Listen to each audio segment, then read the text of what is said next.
apapun, dalam bentuk apapun. Oke, baik. Kita lanjutkan. Ini pelajaran lanjutan tentang cinta dari Khusro Shirin. Ada beberapa catatan tambahan tentang pelajaran ini. Jadi saya menambahkan ciri-ciri cinta, sejauh mana efeknya dalam kehidupan kita itu. Setidaknya ada 5 ciri lagi, 5 pelajaran lagi dari cinta selain yang saya sebut tadi. Jadi pelajaran selanjutnya, cinta itu adalah, ini pakai bahasa Inggris ya, gravitational force.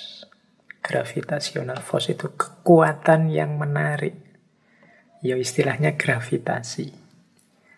Jadi orang yang mencintai itu terdorong untuk mendekat kepada yang dicintai. Mirip seperti magnet atau medan gravitasi. Jadi orang yang mencintai itu suka untuk dekat dengan yang dicintai. Mengapa hidup kita hari ini banyak sekali konflik-konflik, susah sekali diajak rukun, diajak bersatu? Mungkin kita hari ini banyak kehilangan cinta. Sehingga kita kehilangan daya tarik, kehilangan gravitational force. Kita tidak kerasan dekat-dekat dengan yang lain. Yang kita kembangkan mungkin banyak hanya kebencian-kebencian, persaingan-persaingan, permusuhan-permusuhan. Maka daya rekat antar kita hilang. Daya gravitational force yang paling kuat itu cinta. Coba teman-teman baca lagi tadi ya, kisahnya Khusro dan Shirin.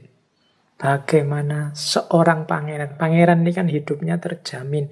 Bahkan mencari perempuan yang lebih dari yang dia cintai. Cantiknya apapun mungkin bisa. Tapi karena sudah terlanjur jatuh cinta.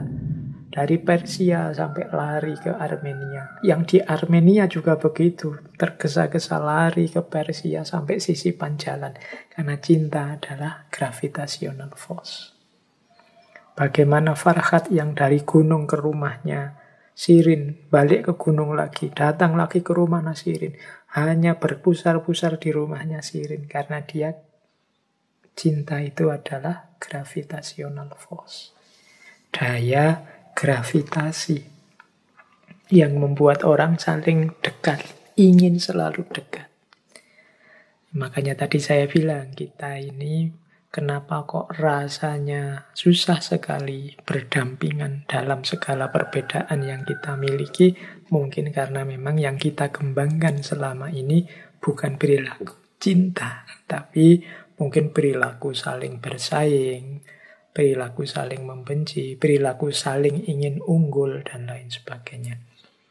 Maka penting menurut saya kita hidupkan lagi mode-mode kehidupan yang dipenuhi dengan cinta.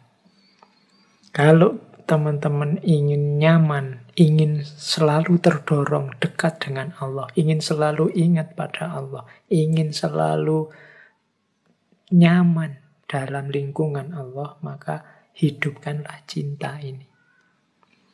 Cinta sebagai gravitational force.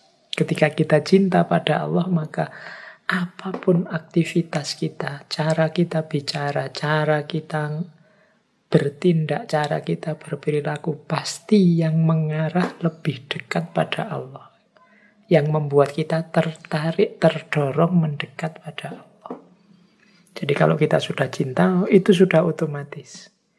Kenapa belum seperti itu? Mungkin memang level hubungan kita dengan Allah masih belum nyampe level, belum nyampe makom cinta, makom mahabbah. Mungkin masih level kewajiban atau level kebutuhan. Masih banyak pamrih-pamrih kita pada Allah selain Allah itu sendiri. Jadi sehingga cinta tidak jadi gravitational force. Bahkan mungkin ada yang tersiksa kalau lama-lama dekat dengan Allah.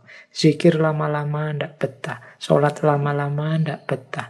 Bangun malam lama-lama tidak betah. Ya karena mungkin memang levelnya belum cinta. Kalau sudah cinta, bahkan semalaman berdua ingin nambah.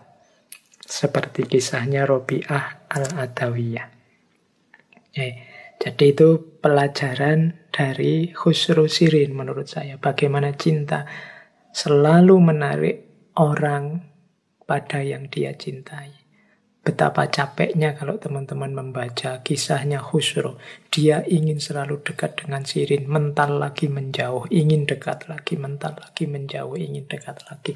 Itu yang saya sebut gravitational force. Yang kedua, cinta adalah creative tension and extended power. Creative tension itu, cinta itu punya daya kreatif. Tension itu tegangan. Jadi ketegangan yang memunculkan kreativitas. Itu cinta. Jadi ketika orang jatuh cinta karena gairahnya, semangatnya, keinginannya untuk selalu dekat, selalu mengekspresikan cinta pada yang dia cintai, sementara kadang-kadang keinginan ini terhalang, muncullah kreativitas-kreativitas. Jadi dari ketegangan muncul kreativitas. Ketika kita ingin selalu membahagiakan yang kita cintai, muncul kreativitas-kreativitas. Ketika kita ingin selalu memenuhi yang diinginkan oleh yang kita cintai, muncullah kreativitas-kreativitas. Itu namanya cinta adalah daya kreatif.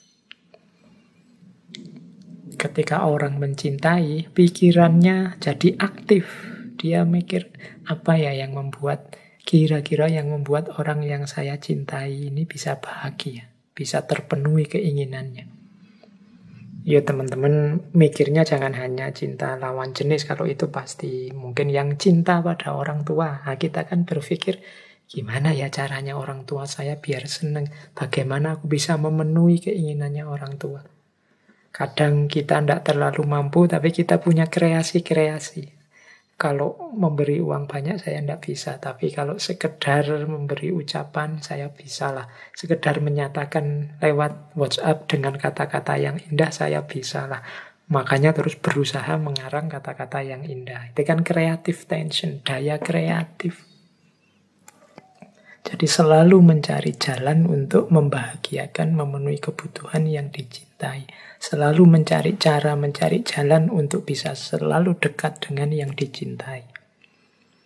Itulah yang disebut cinta adalah creative tension.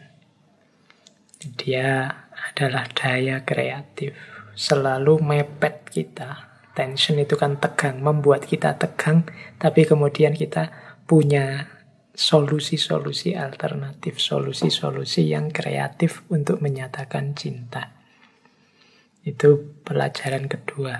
Kalau dalam kisahnya Khusro Shirin itu kan bagaimana teman-teman mungkin belajar caranya Farhat membahagiakan Shirin dengan ide-idenya, dengan caranya sendiri. Bagaimana trik-triknya Khusro untuk mendapatkan Shirin.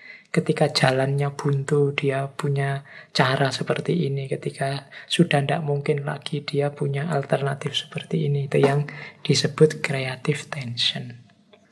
Oke, sama ketika kita cinta pada Allah, itu kan daya kreatif kita semakin meningkat.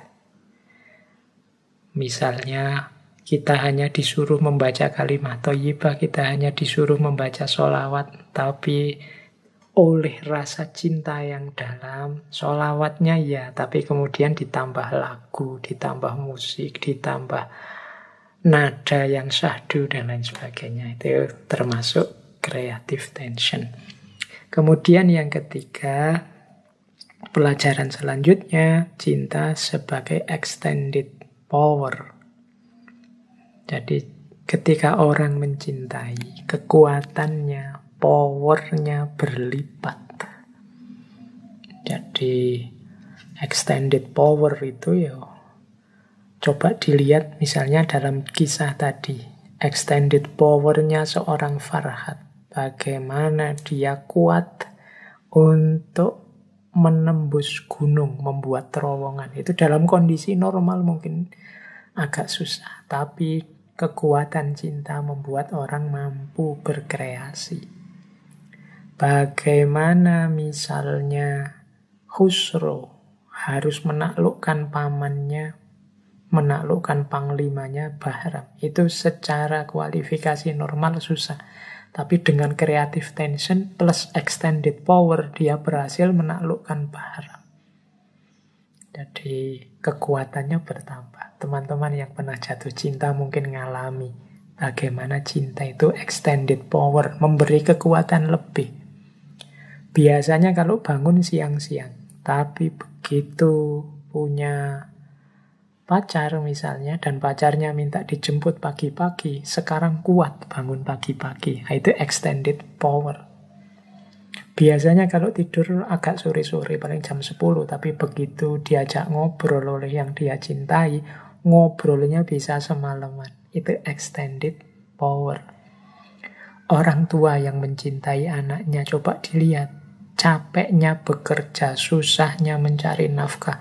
Kalau normal untuk dia sendiri mungkin dia tidak sanggup. Tapi begitu fokus pada putra-putri yang dicintainya, kekuatan bertambah.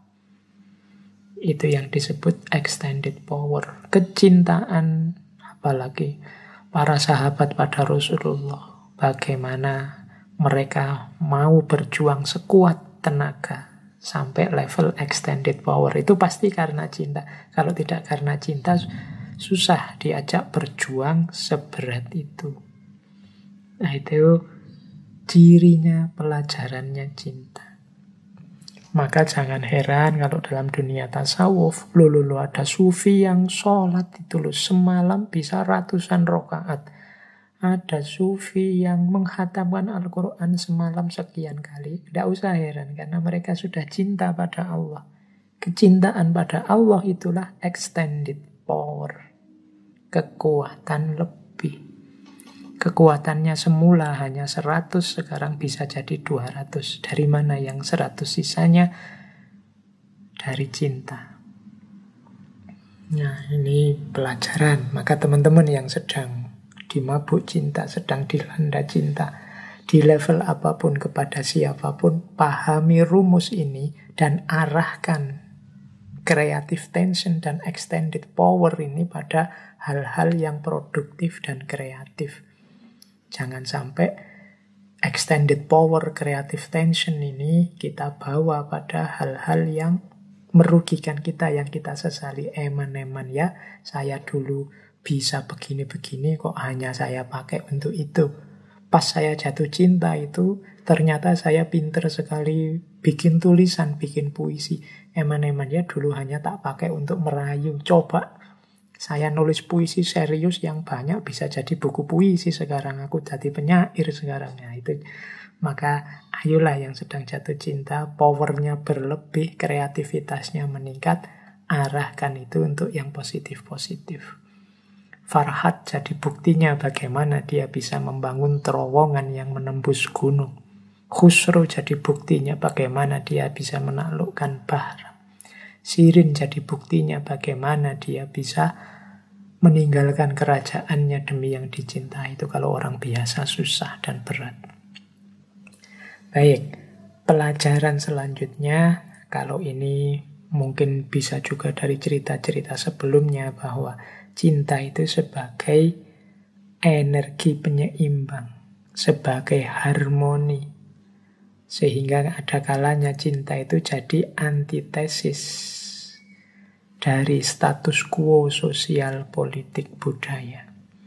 Silahkan teman-teman membandingkan ceritanya Khusro dan Sirin ketika masih jadi pangeran, masih jadi putri. Kalau mereka tidak nabrak status quo, kalau mereka tidak nabrak sistem yang mapan, mungkin ceritanya tidak seperti yang mereka alami kemudian. Mungkin juga cintanya akan stuck, mandek. Tapi karena mereka berani nabrak status quo itu situasi yang sudah mapan. Kalau mau Khusro tinggal diam saja di istana pasti jadi raja. Mungkin juga punya pendukung banyak sehingga pemberontakan Bahram bisa gagal, tapi dia nabrak status quo mengejar kebahagiaan. Tapi dari situ lahir harmoni keseimbangan. Sirin juga begitu, bagaimana dia meninggalkan istana, bagaimana dia hendak pamit, lari menuju Persia, dan lain sebagainya. Ini mode-mode anti status quo. Pikiran biasa yang normal mungkin tidak bisa menangkap ini. Tapi justru karena itu lahir kreasi-kreasi budaya, lahir perspektif sosial yang baru. Orang baru sadar bahwa kebahagiaan, bahwa ketertiban, bahwa kesenangan yang mereka nikmati selama ini itu tidak sekedar itu, bisa dikembangkan lebih jauh dan banyak alternatif-alternatif lainnya. Kisah-kisah dari Romeo Juliet, dari kemarin Sayap-sayap patah, itu kan menunjukkan bagaimana cinta itu selalu jadi antitesisnya kemapanan sosial, budaya, dan politik. Antitesis bagi status quo. Mengapa sih Pak status quo itu harus diantitesisi, harus dikritik, harus digugat? Ya, karena mapan itu berarti mandek. Kalau mandek berarti tidak berkembang. Kalau tidak berkembang, wong kita manusia ini banyak salahnya, banyak khilafnya, dan tidak mungkin sempurna. Berarti kita berhenti dalam ketidaksempurnaan. Harusnya kita itu, ya memang kita tidak mungkin sempurna, tapi tugas kita adalah semakin baik, semakin baik. Semakin sempurna, semakin sempurna, meskipun tidak ada titik finalnya. Berarti apa? Situasi mapan hari ini, kita jangan mandek. Kita belajar lagi, kita kembangkan lagi, kita belajar lagi, kita kembangkan lagi. Nah, begitu terus, sampai pada titik yang semakin sempurna, semakin sempurna. Dan biasanya yang bisa membongkar ini adalah kekuatan cinta. Ini cerita-cerita banyak tentang cinta. Misalnya cintanya Rasulullah pada masyarakatnya, pada lingkungannya, pada zamannya, sehingga membuat beliau merenung di Gua Hira. Itu kan dari cinta kemudian muncul tadi kreativitas-kreativitas sampai beliau oleh Allah diberi wahyu sebagai solusi segala problem yang selama ini beliau gelisahkan. Antitesis terhadap kemapanan Quraisy saat itu.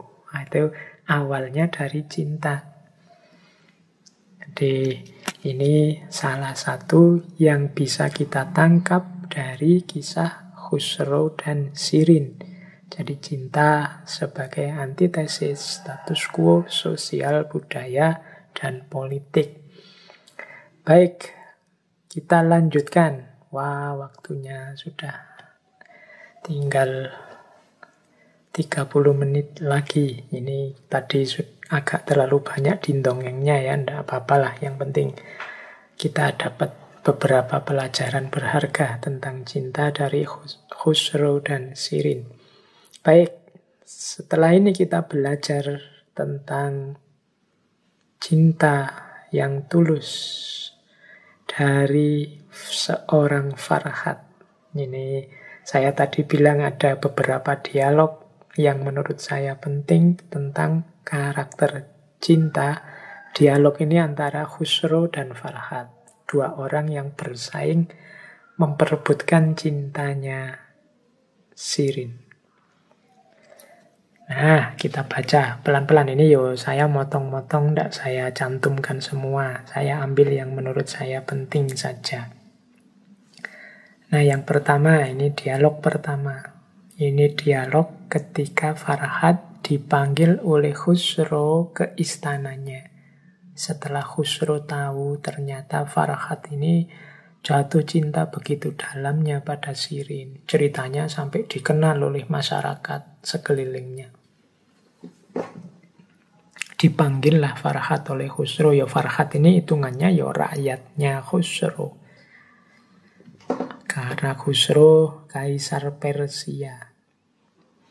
Nah, awalnya Khusro tanya pada Farhat, "Kamu ini aku tahu namamu Farhat. Asalmu dari mana?"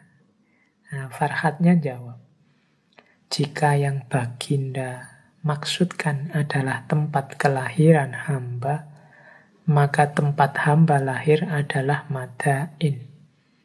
Akan tetapi sejak hamba jatuh cinta, rumah hamba adalah di mana kekasih hamba tinggal. Ini pelajaran dari Nizami lewat kata-katanya Farhat. Jadi orang yang jatuh cinta itu, dia tidak ada di mana-mana. Satu-satunya tempatnya tinggal adalah kekasihnya.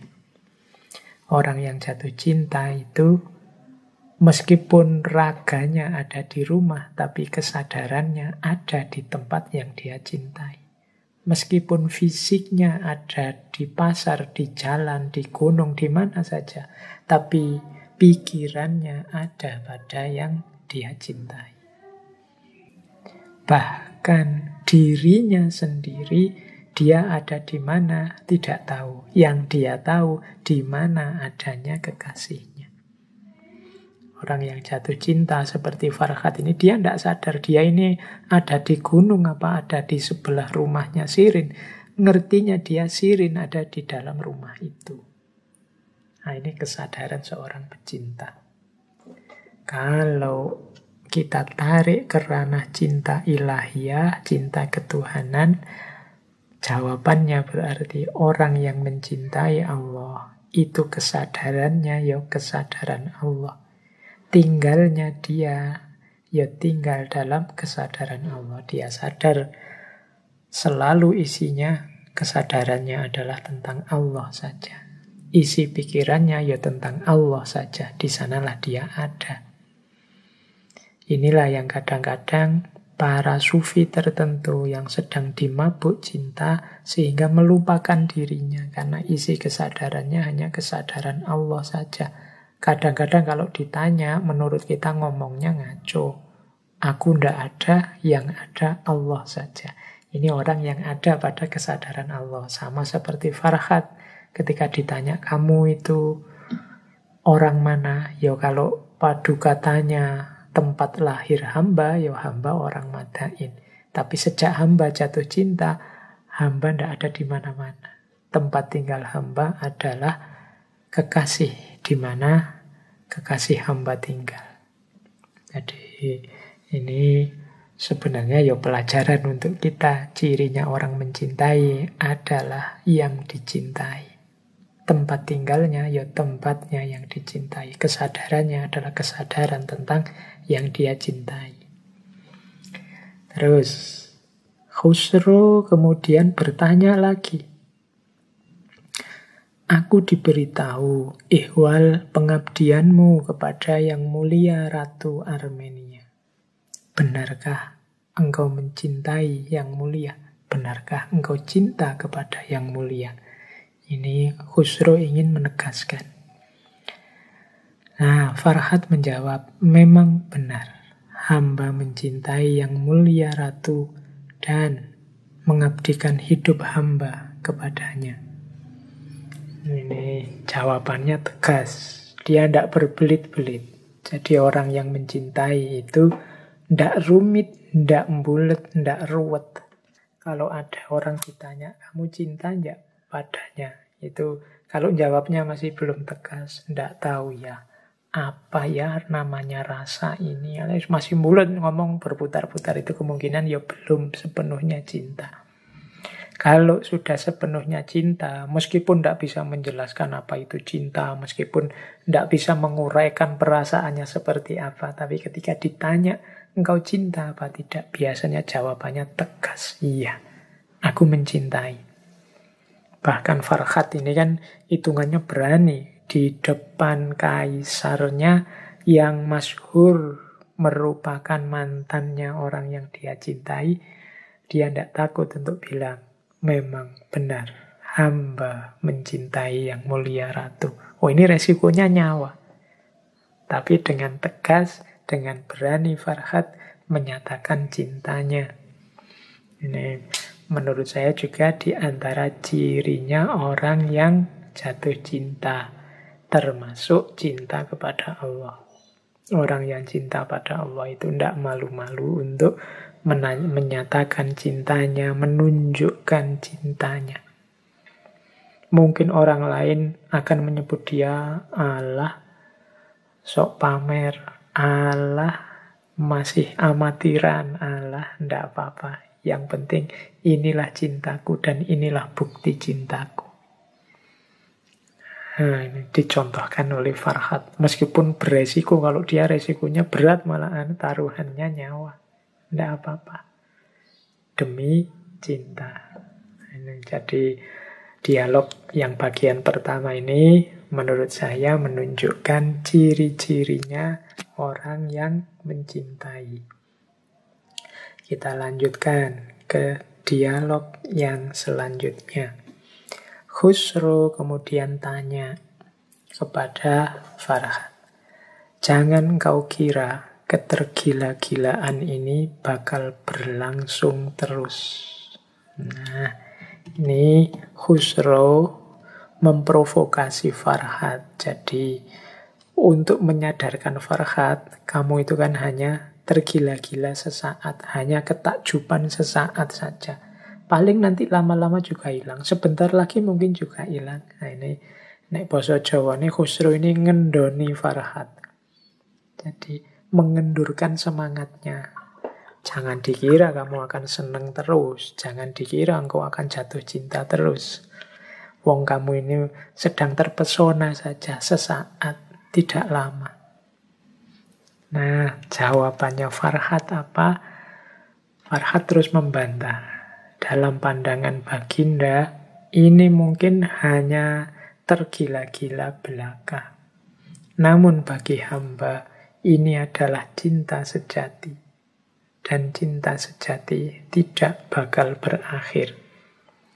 Sekalipun mungkin sang pecinta sudah mati, sesungguhnya hanya cinta sejati yang akan terus hidup abadi.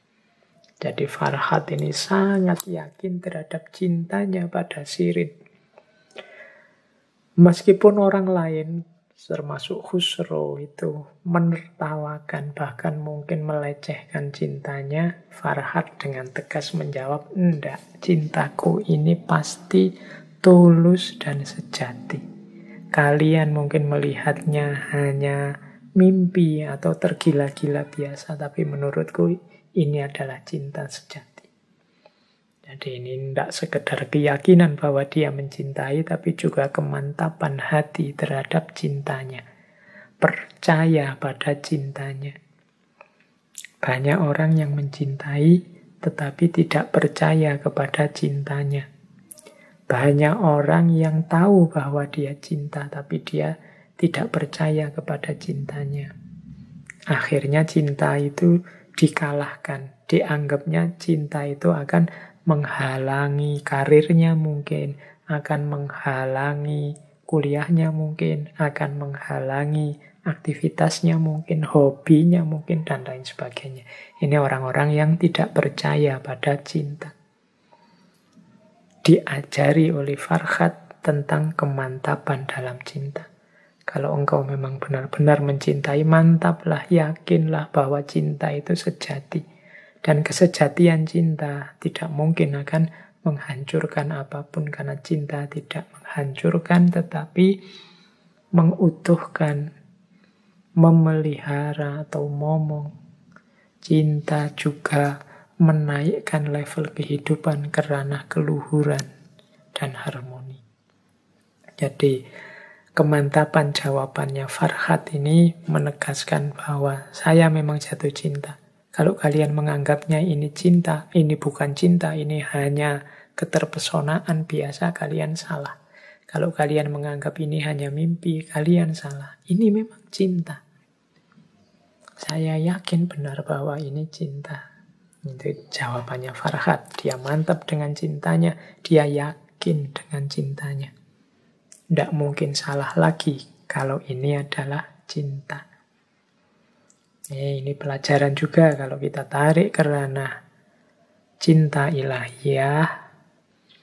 Banyak juga di antara kita yang takut masuk ke ranah cinta ilahiyah ini.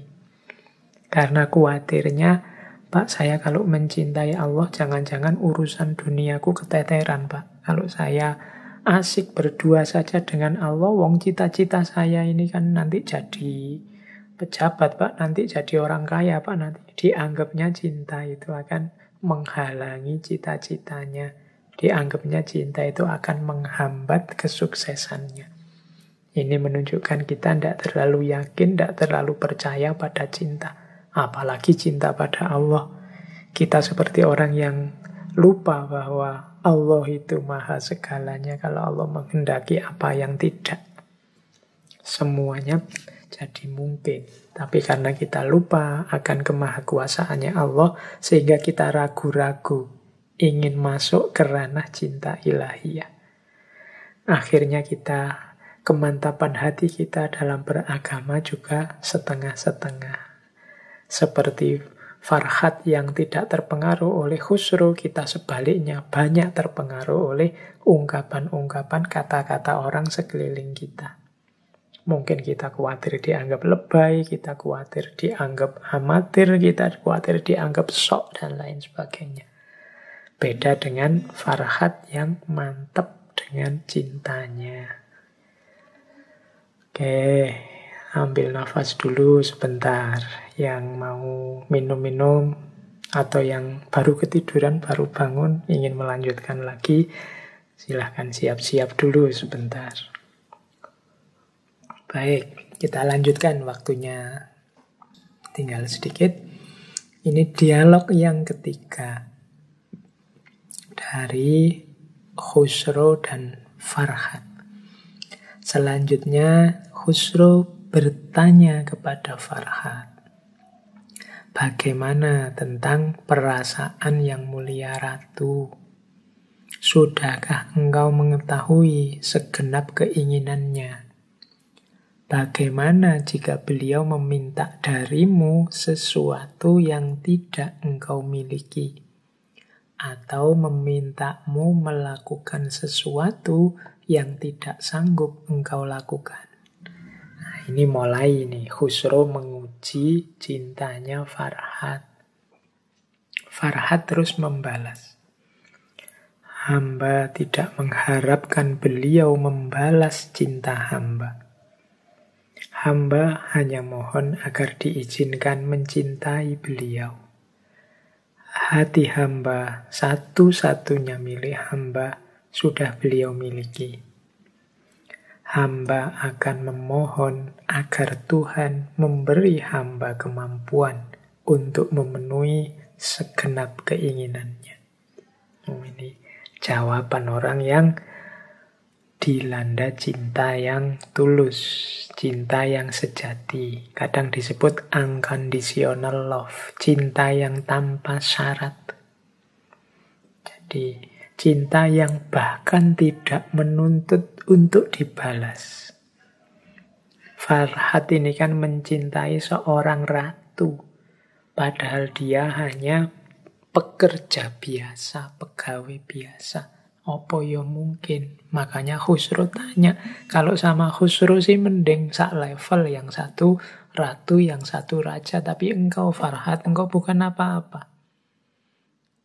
Apakah ratu juga mencintaimu? Katanya Farhat, hamba tidak mengharapkan beliau membalas cinta hamba. Tujuanku bukan untuk cintaku dibalas. Tujuanku, hamba hanya mohon agar diizinkan mencintai beliau. Jadi, bolehkan aku mencintainya. Itu saja sudah cukup.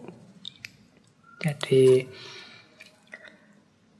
ini yang kita sebut ketulusan, bukan pamrih.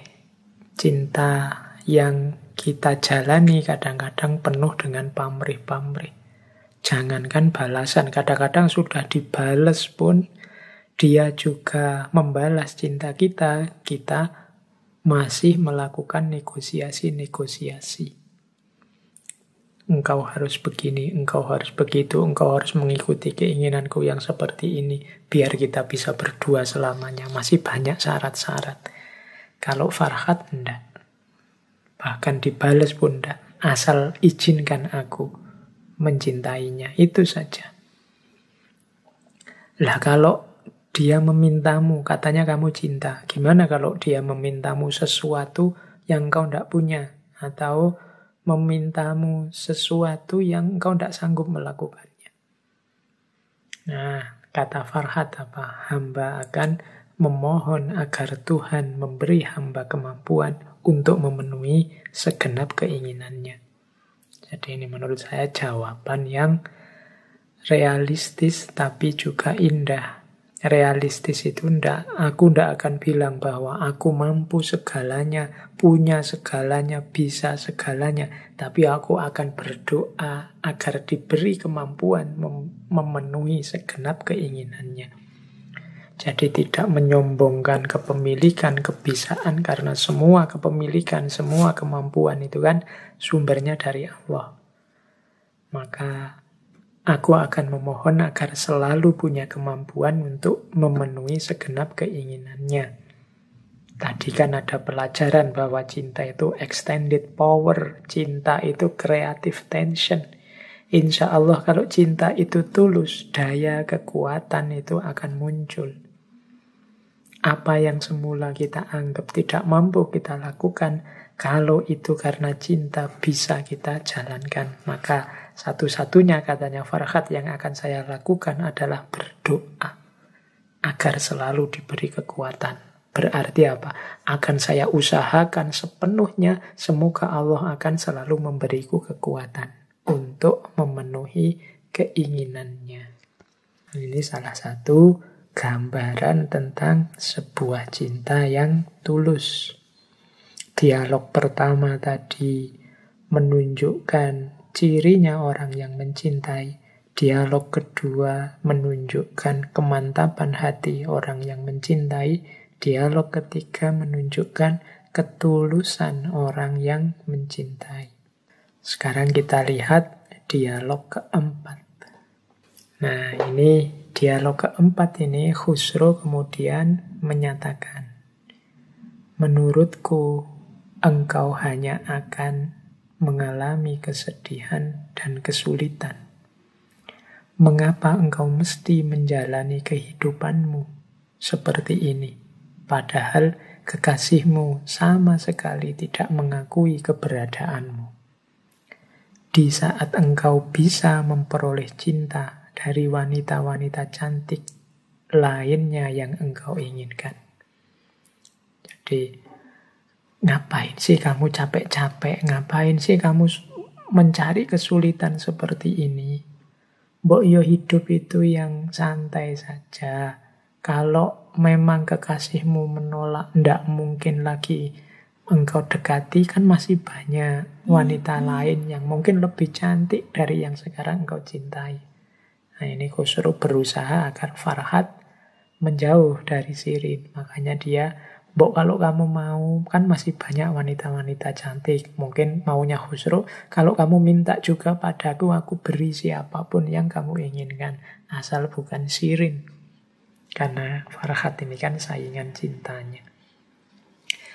Nah, Farhat terus menyatakan begini.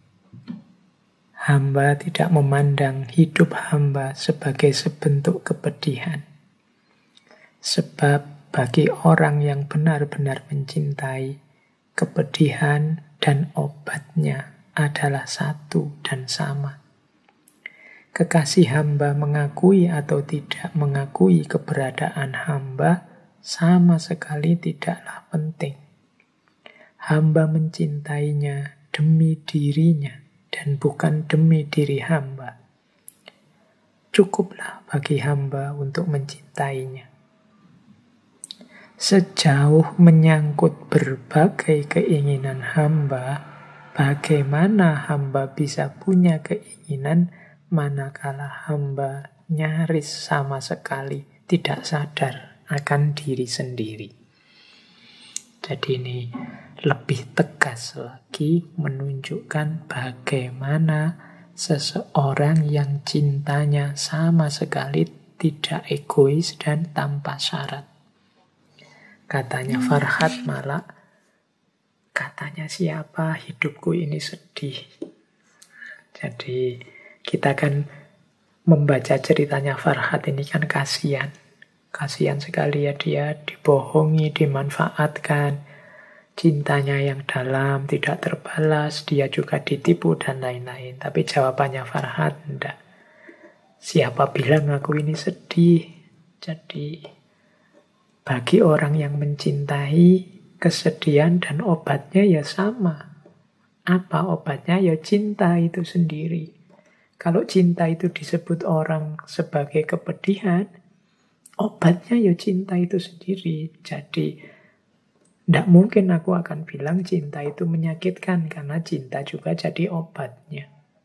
Jadi kepedihan dan obatnya adalah satu dan sama. Berarti apa? Aku tidak merasakan kesedihan seperti yang dilihat, digambarkan oleh orang-orang. Bahkan kekasih hamba mengakui atau tidak mengakui keberadaan hamba, itu tidak penting.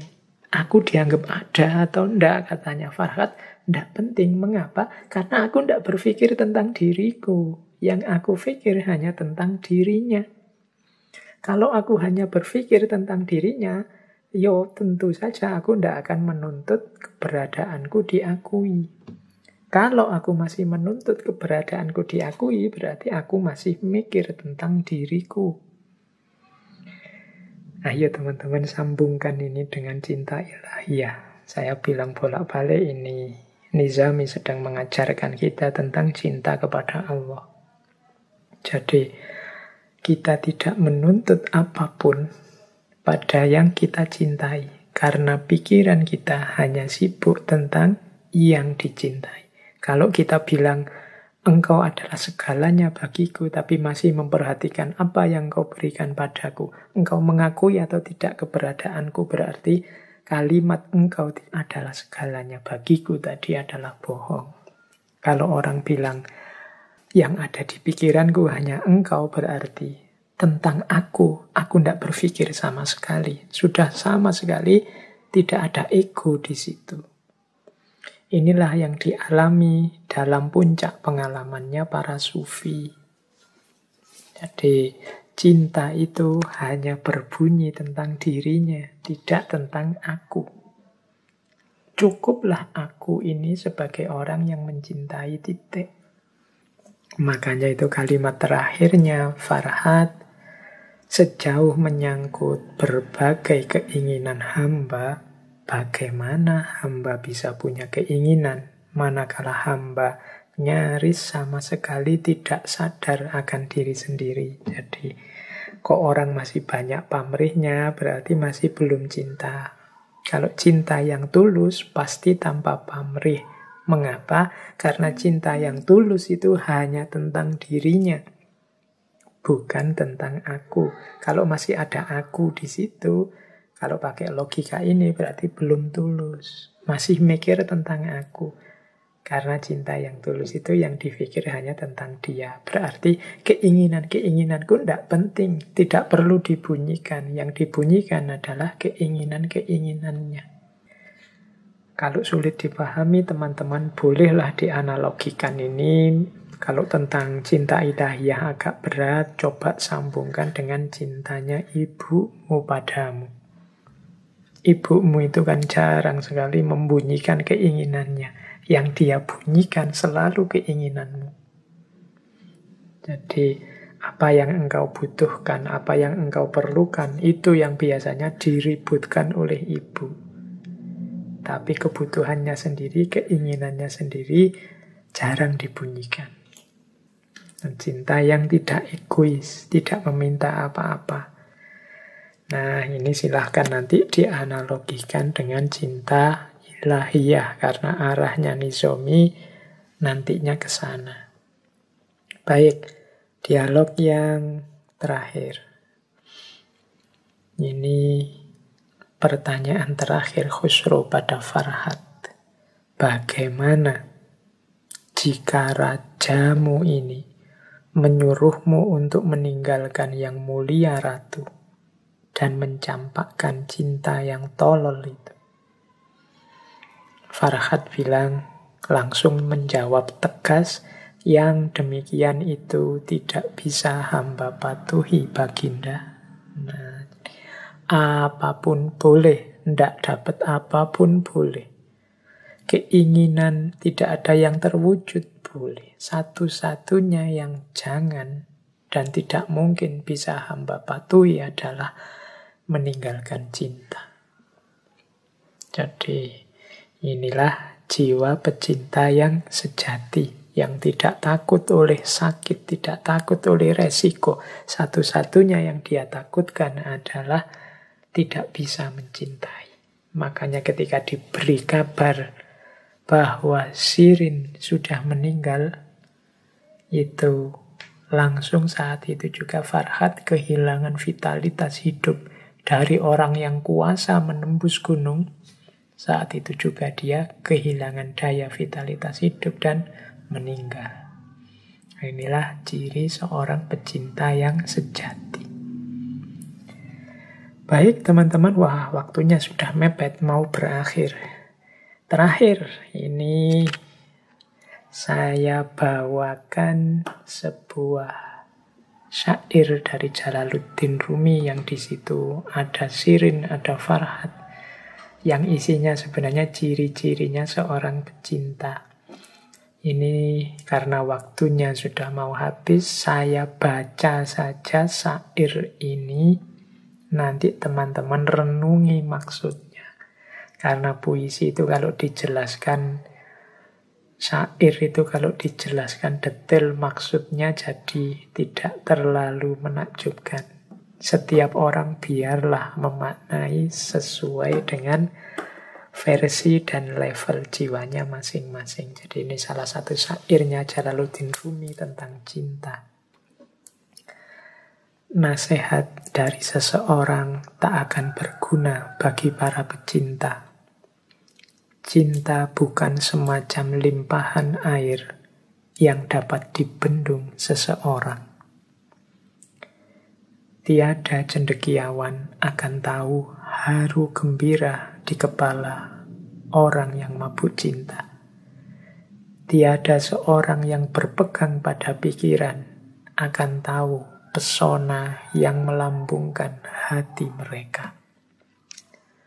Raja-raja menjadi tak acuh akan kedudukannya bila mereka menangkap bau anggur yang direguk para pecinta.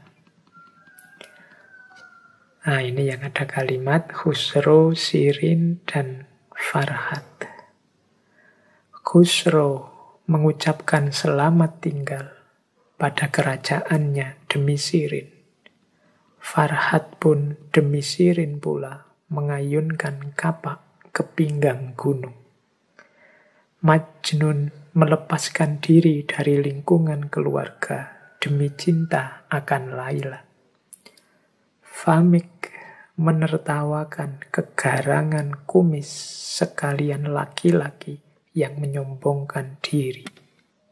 Saya jelaskan sebentar ya. Famik ini salah seorang tokoh dari sebuah puisi Persia yang epik karya Abul Qasim Al-Unsuri.